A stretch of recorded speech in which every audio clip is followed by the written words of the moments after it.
はい、おはようございます。おはようございます。はい、昨日床屋さん行きまして、さっぱり。1.5 センチ切ってくださいって言ったら1.5センチに切られた昼間です。どういうこと？1.5 センチになっちゃった。1.5センチになっちゃった。こんなに、切りすぎたんだけど言ってもしょうがないんでね。はい、ということで今日はですね、先週ちょっと X の方で、なんて言いました？先週 X の方でもみじの前はがりの件でちょっとつぶやいたらちょっとざわざわしちゃいまして、改めて前はがりってしてもいい木とそうでない木あるので一回ちゃんと説明しようと、それと昨日ね動画見てたら5月の伸びちゃったってやつあるじゃないですか、あれで結構ね私言い間違いが多くてコメントで修正したんですけどQ さんが「楓は別に違うわ」はがりだ、はがりしないんですか?」って言った時「はがりはしません」って私はぎりとはがりとぐちゃぐちゃになってて別味が、なんではがりじゃないかと思いながらなんでとりあえず今までのことちょっと忘れてください改めて別味とはがりとはぎりの説明もちょっとしたいなということで、今日はちょっと臓器シリーズでやってみたいと思います。ちょっと前回の詰め込みすぎましたね。そうなんですよね。あれ小白もあったから最後にね慌てちゃったんでね、ちょっと今日やりたいと思いますんでよろしくお願いします。はい。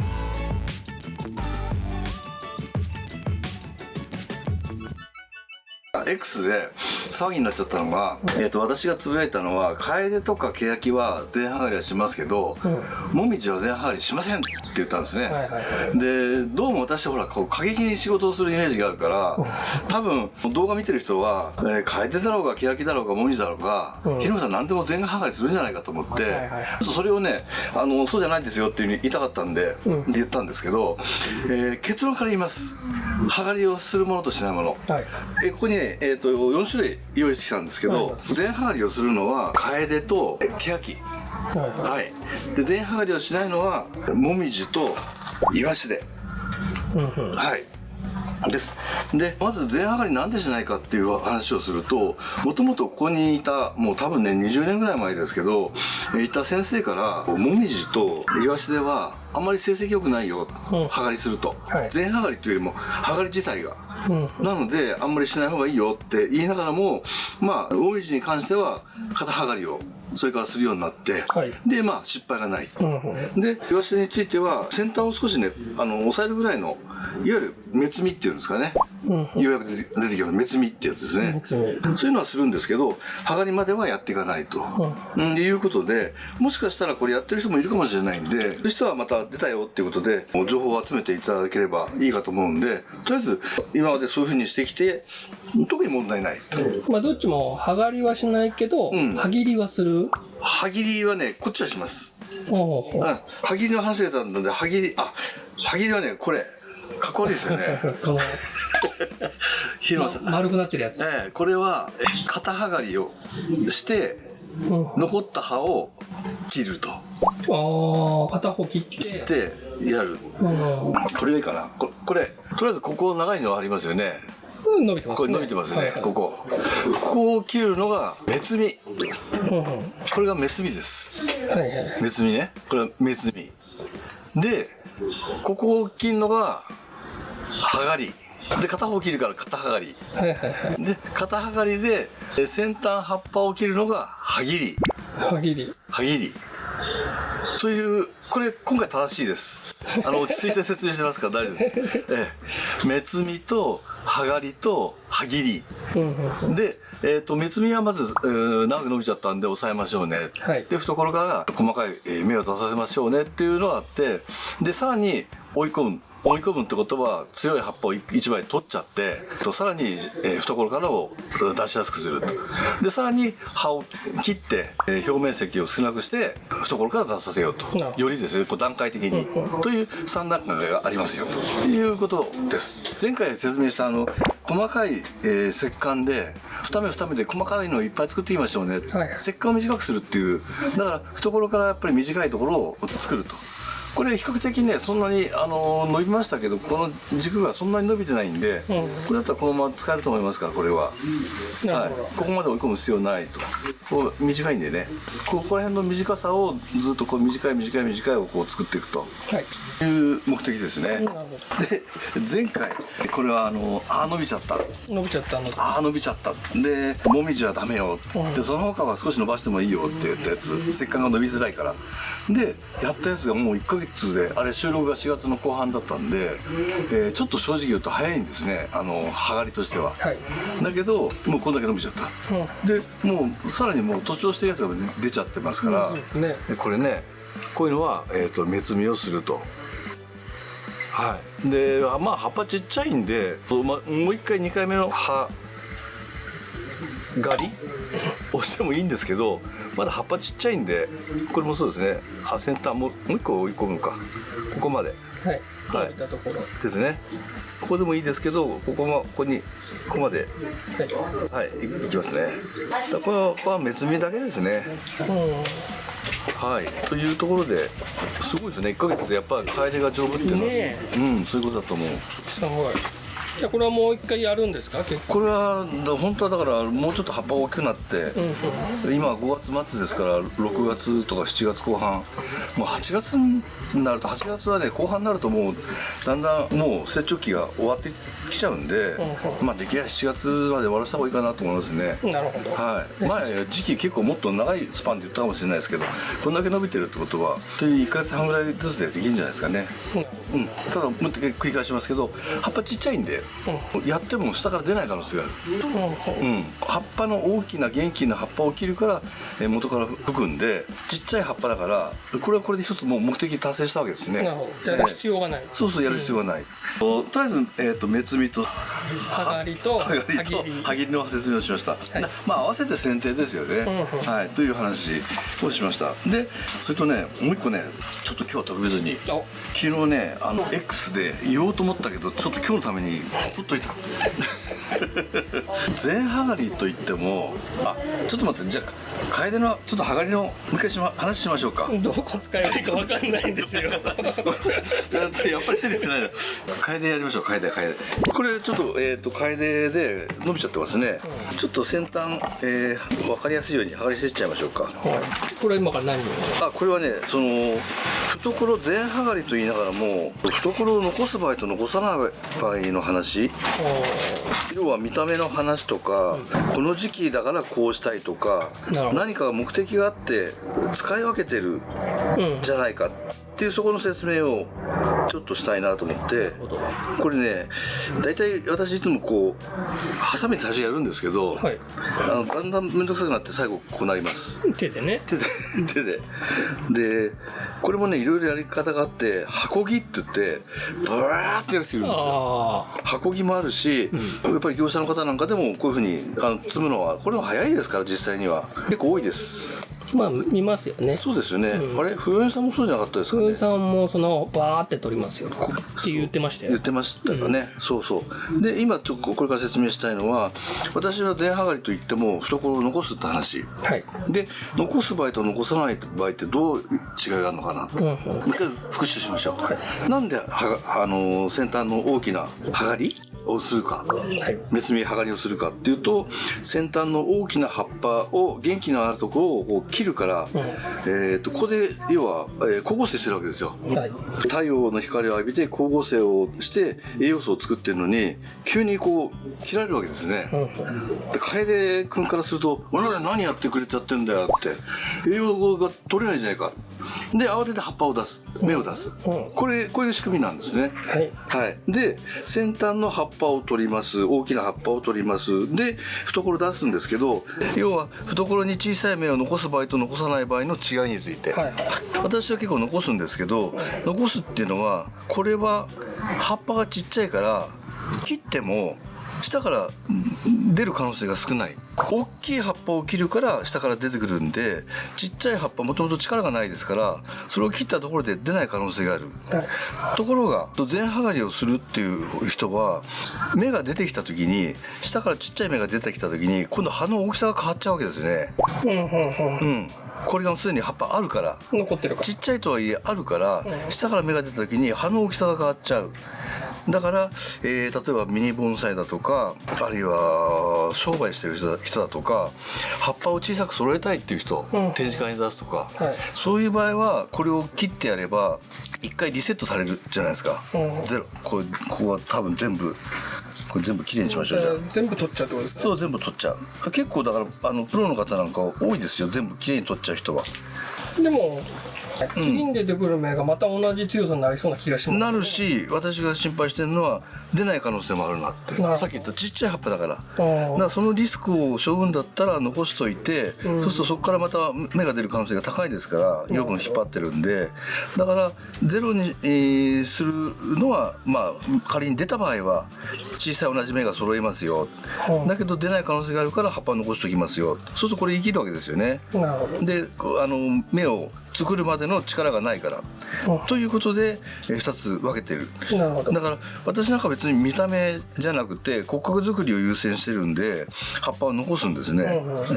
なのでリスクはちょっと少ない。リスクが少ないっていうことで、ここに葉を持ってることによってそのまま、芽が出る可能性が高いということですね。だからこんなになったっていいじゃないかっていう話なんですよ。こんななっちゃってね、これ商売の人やらないですよ、こんな風に。絶対やらないですね、売れないですもんね。これですもんね。これですもんね。だからこれは骨格作りのために先端を目摘みして肩剥がりしてなおかつ歯切りをして追い込んでもう芽を懐が深せたいと。楓はこれの質問ですけど歯切りはあんまりしない。こ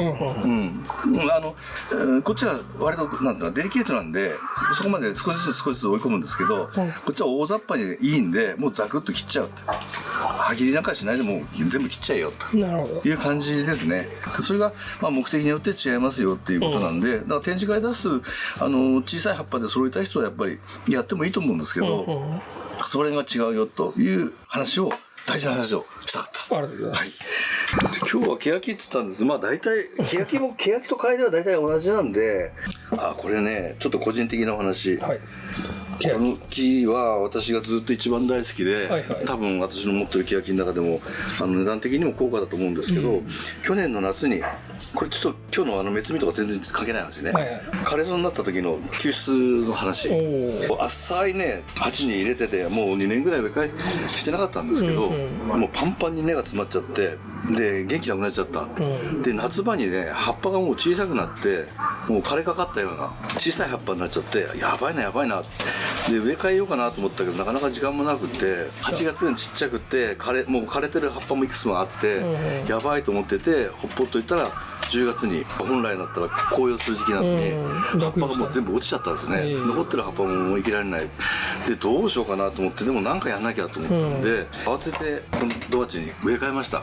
じゃあ10月に植え替えした。でそれからまあ少しハウスの方に入れてもらったりなんかして養生しながらそしたら1月になってね小さい芽らしきものがちょっとぷっくりとしてきて、で3月になったらねついにバッと開いたんですね。で高木さんなんかも気にしててくれたんで「広間さん開きましたよ」って言ってということで一応成功した例これちょっと枯れたら私結構ショックだったんですけど、その時は10月の植え替えの時は根さばきはしたんですか？あんまりほとんどしてない。もう本当にちょっと崩したぐらい。そうもう根がパンパンって言ってもそんなにもう伸びられないような状況だったんで本当にねやってないですね。ザーッと入れてちょっと先端切ったかどうかぐらいだと思うんですけど、だからもしかしたらねそれ夏場にやっててもよかったかもしれないですね。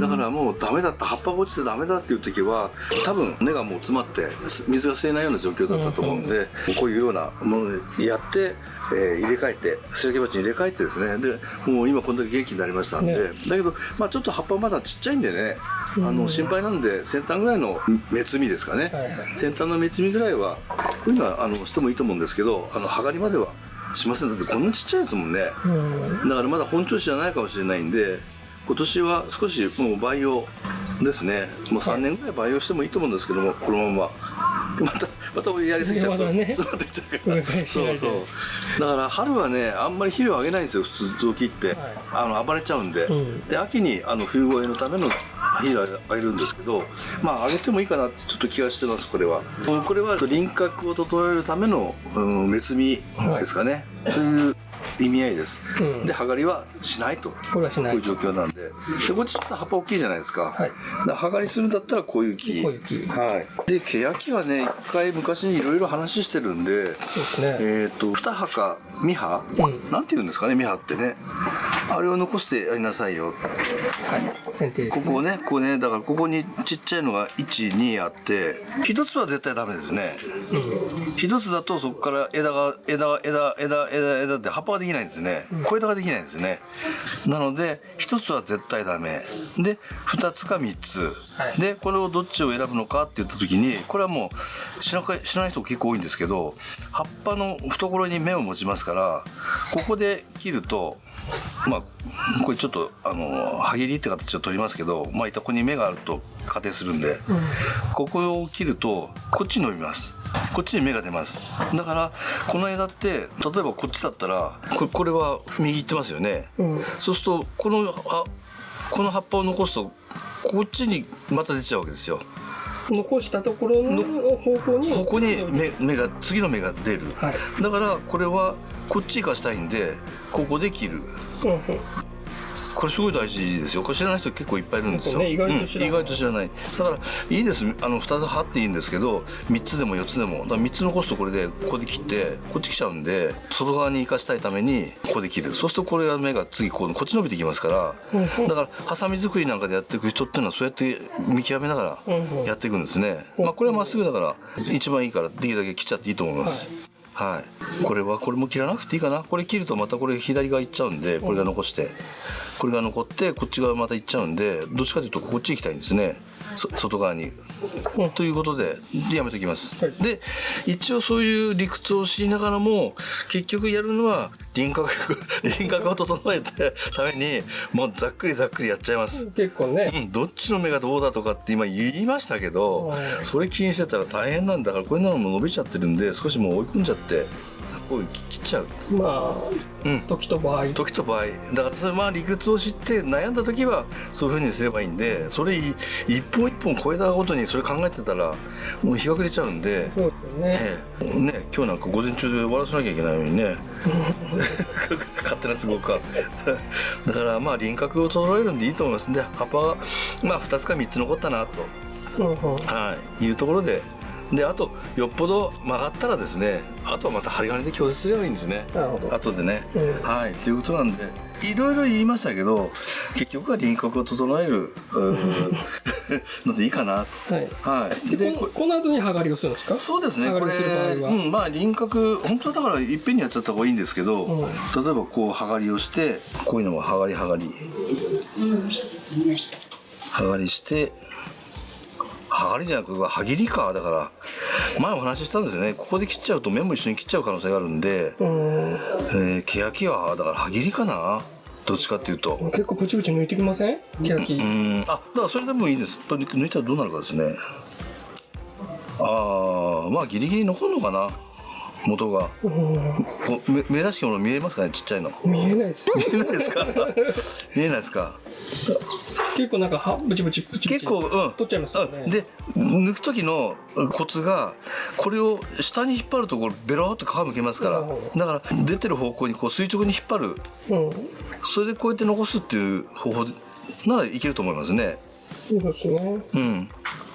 そうですね、わずかに残りますね、コンマ5ミリぐらいね、だからいけるんじゃないですかね。プロの方もやるっていうのはいいと思う。でそうだから私もさっき楓で言いましたけど、最初剪定できるんですけど結局多分最後こうなるんですよ。結局こうなるんです。これも前お話ししましたけど、先端に残す人もいます。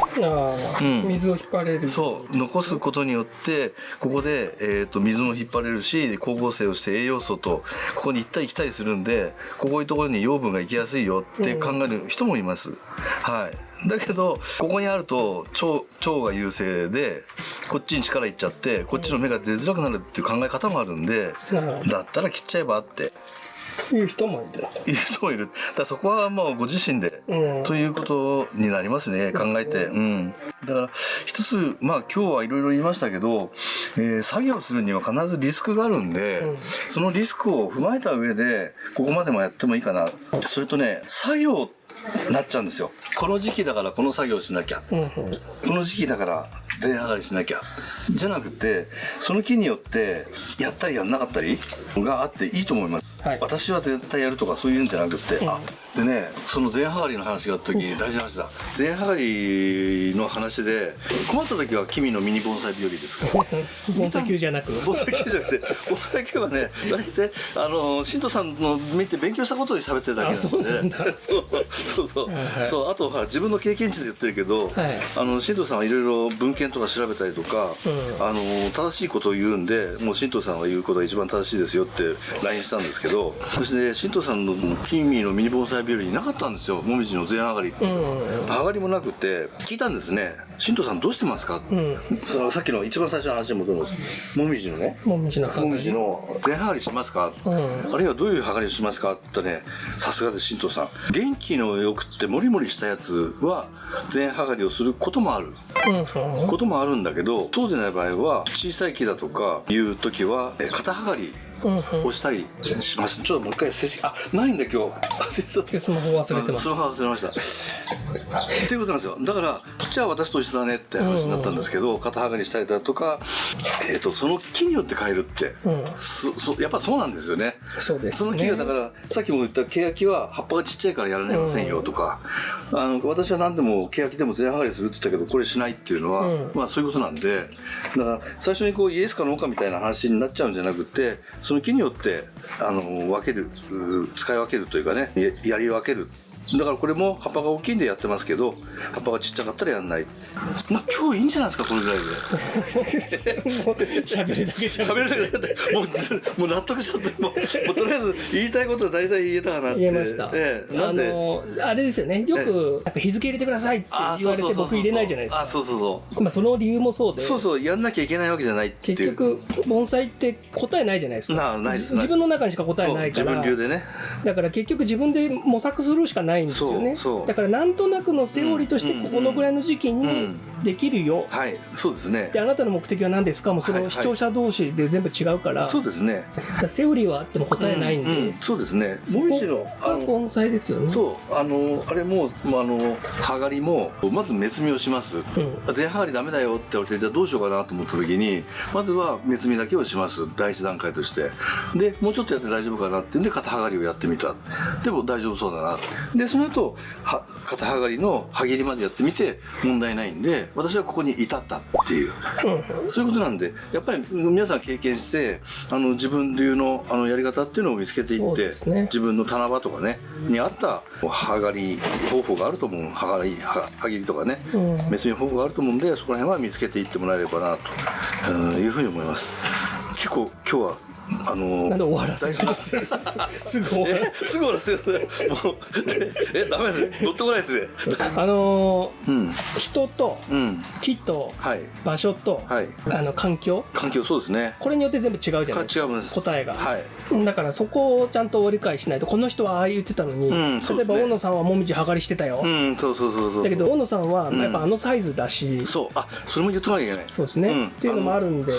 前葉刈りも私が X でコメントしたのは、小さい木だとかやっぱり軸が伸びちゃったやつは前葉刈りしますよって、軸伸びて使えないんで、もみじもこう切らないと意味がないんで、だからこれさっきこれカエデか。これカエデです。カエデか。軸が伸びちゃったやつは切らないとダメなんで、こう前葉刈りをしますよと。カエデですけどねこれね。こんな感じかということを言ってました。でだから小さい木の場合は小さい葉っぱを作んなきゃいけないですから、まあリスクを背負いながらも前葉刈りしちゃうっていう、そういうことですよね。そうだ。いい子言おうと思って忘れてたんですけど。そうだ、ぜひ。イワシデって葉切りしますよね。だから私は何もしないですね。カンタ君はやってました。結構やってますよ。ってことは葉切りをするってことは懐に火を入れたいんで、少し小さくしよう。だけど葉刈りまでいっちゃうとやっぱり、意味ないっていうか芽が出ない可能性があるんで、あくまでも懐の、充実のために。だけど芽が出る可能性もありますよね、やってみてね。今見たことありません？葉っぱこう畳んで、葉っぱと同じような形で葉として、このこう三角形にね、三角形にというか、だからいるんじゃないですか。やってますよね。歯切りはだからいいのかもしれないですね。他にまではやっぱできない。そうだから私はやってないよっていうだけで、まあやってみてもいいですけどね、やってみましょうかね今年ね。だから先端の目摘みと歯切り、外側の歯切りですよね。そうですね。あくまでもね、大きいやつを切る感じですかね。そうで臓器はその年に1回葉っぱ落ちるじゃないですか。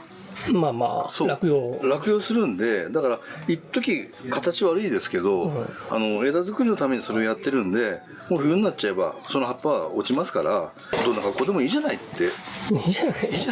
だからシミ科の方は今を楽しみたいじゃないですか。今をね、綺麗な紅葉したいだとか、可愛い鉢に入れて楽しみたいとか。だからちょっとそこはそれでいいと思うんですけど、まあ私なんかは骨格作りを優先してるんで、その時の形の葉の形がね、おかしかろうがなんだろうが、ところから芽が出るような作業をしますよというところですかね。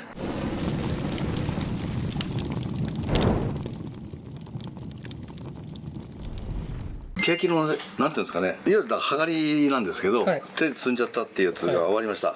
先ほどもお話したように、小さい葉っぱは取っても枝を出すっていう意味ではあまり効果がないので、残してます。このね、針金をね、実はかけてたんですね、枝に。したらね、結構枯れてます。これなんかそうですか。何本か枯れてました。なんで冬場にね、結構私葉っぱがなくなるんでかけるんですけど、結構枝枯れするんで、そこを注意した方がいいかもしれないですね。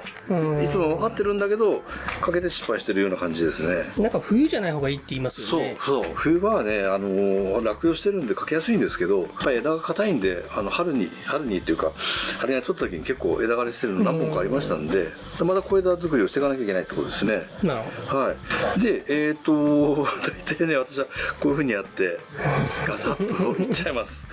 剪定ですね。剪定ですね。ある程度バサーッと。もうさっき二目がなんとかこっちの葉っぱを切るとこっち芽が出るとかっていろいろ言ってましたけど、この辺がもういい加減。まあ欅ってほら種まいていっぱいある人はこうなりますよね。そうね。今さんもいっぱい持ってるから。そうですね。まあだいぶ減った、それでも減ったんですけど、いわゆる床屋さん狩りっていうんですかね。バリカンですね。こういうことでもできますよと。ちょっと耳が遠くなってね、最近。そうですか。健康診断で聞こえないですよ、左が。全然。体重はね 600g 増えたんですよ。ダイエットしてるのに。で福井が400g だ。福井が6ミリ増えたんですけど、身長が2ミリ縮んだっていうのがすごいショックで。まあじゃあキュッてなったらだってどうにもなんということで、これそうするとね、グーッとやってバサーって切ると、ここ綺麗なほうきの形がこうできてくるんで、こんな風にやってます。いろいろ言いましたけど、ということで、こんな風にやってみたらどうでしょうか。6月の作業ですね。6月からだから7月前半ぐらいまで。7月前半ぐらいまで。じゃあもう結構時間ないから。で、欅は前言ったんですけど、8月でもいいです。ごめんなさい。8月でもいいです。8月の葉っぱがこの葉っぱがもっと緑色、濃い緑色になってこう触るとねカサカサカサってなるんですけど、本来はその時期にやりなさいってずっと言われてたんで、8月でもいいと思います。まあそれもあれですよね、この近年の天候が変わってきてるから、やり方も変わってると。あります。だからもみじなんかもね結構焼けちゃったりなんかしやすくなると思うんですけど、そしたらまたその時に私は葉っぱ切っちゃう、歯切れしちゃうんですけど、多分葉の蒸散が追いついてないんですよね。太陽の力とね、太陽の力っていうか太陽光と、だからもういらないんだろうっていうことで切っちゃうというようなこともやりますんで、まあご家庭に合わせて自分でいろいろやってみてくださいっていう今日はことですね。はい、というお話でした。この動画いいねという方は、いいねボタンとチャンネル登録、あとメンバーシップですね、はい、ぜひ登録していただければと思います。はい、ありがとうございました。ありがとうございました。ないでっけえよ。ヘビ超でかい。ヘビ。うわ、ほら死んでる？いやでかい。顔どっちですか？こっちじゃないですか。あ、そこ、あ、こっちまで来てる。うわーすごい。ああ、こっちまで来てる。あ、これ尻尾かな。尻尾？これ尻尾でしょ。わ、でかっ。でかいでかい。じゃあ頭そっちでしょ。頭そっちだ。そっちだ。コースぐらいですね。これより。あ、いたいた。これなんだろう。なんていうヘビ？マムシなのやばいっすよ。いや、生きてる。おお。生きてる。これさ、でもあれですよね。青大将。頭出た？出た。うわー。青大将だったらいいけど。どれかい。いや、でかいでかい。何ですかあれ？わかる？首が捨てるじゃん。首。何も大きくないじゃん。シマヘビ？何ヘビこれ？なんとなくやばそうだよ。マムシではねえな。写真撮ってほしいな、一緒に。ことないよこんなの。大丈夫かな。一緒にうん。じゃあ下から見向こうまで行って大丈夫かな。どくなきゃいいけどね。るって下から。下から行った方がいい。逆から行っていや、危ない危ない。顔噛まれちゃうよ。首見えるじゃん。飛びつかれるよ。作れるやばいやばい。危ない危ない。やばい、やばい。食われたところの男。誰かが吸う人いないと。頭吸わなきゃいけないの、昼間さんの。あば。でかい。くれるけど。あ、いなくなった。あ、ここにある、ここにいる。頭。ちょっとね、ちょっと逃げてます。ちょっとに。なんで実況してるんですか。カエルがいるからな。カエル。カエルターゲッカエルがいるからだ。ト。さっきトカゲもいたけどね。ああ。じゃあカエルを与えてみるか。カエルを与えると。育てるの。育てるの。びっくりしました。おまけでした。おまけでした。